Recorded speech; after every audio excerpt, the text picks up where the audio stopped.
लोकसभा प्रत्याशी अरविंद सेन यादव ने आज कहा कि पार्टी का लक्ष्य केंद्र से भाजपा सरकार हटाकर धर्मनिरपेक्ष लोकतांत्रिक सरकार बनाना है।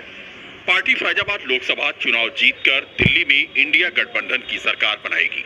उन्होंने आरोप लगाया कि मौजूदा सरकार ने देश को सभी मोर्चों पर नाकाम किया है। विदेशों में देश को कमजोर किया गया है। यह स्वतंत्र भारत की सबसे कमजोर सरकार साबित हुई है। श्री यादव ने पार्टी के लोकसभा चुनाव के केंद्रीय कार्यालय के उद्घाटन समारोह में यह बात कही। शहादतगंज अयोध्या बाईपास पर आरटीओ कार्यालय के समीप खोले गए कार्यालय के दौरान कार्यक्रम की अध्यक्षता पार्टी के जिला सचिव अशोक कुमार तिवारी तथा संचालन सूर्यकांत पांडे ने किया। जहाँ आप उपस्थित हैं कौशलपुरी कॉलोनी के सामने हाईवे पर हमारे केंद्रीय कार्यालय का उद्घाटन हुआ है। यहीं से हमारी सारी चीज़ें संचालित होंगी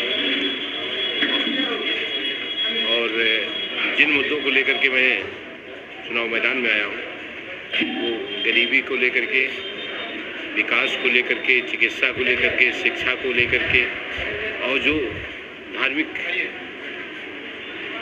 वो उन्माद फैला करके राजनीति को में धर्म को शरीक किया जा रहा है, उसके सापेक्ष उसके विरुद्ध एक अभियान चला करके मैं राजनीति को एक स्वच्छ दिशा देने के परिप्रेक्ष्य में अपना अभियान चलाऊंगा। माननीय बाबूजी का इतिहास रहा है और उनका इतिहास और उनकी कीर्ति की शुरुआत इसी कम्युनिस्ट पार्टी से हुई थी। 1977 में वो पहली बार सांसद विधायक चुने गए थे। उसके बाद वो लगातार 1977 से लेकर 1993 तक कम्युनिस्ट पार्टी से ही विधायक और सांसद होते रहे।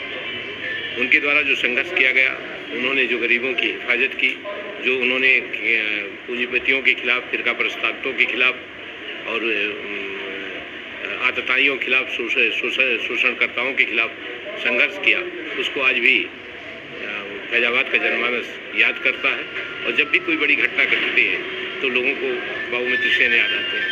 ऐसी दशा में उनके संघर्षों को पुनर्जीवित करने के लिए, उनकी ही विरासत को, उनकी ही थाती को, उनकी ही संघर्षों को लेकर के याद करते हुए और उन्हीं के आदर्शों के तले उन्हीं का अनुगमन करते हुए मैं राजनीति करूंगा और बाबूजी के आदर्शों को बलवृत पुरस्कृत करूंगा।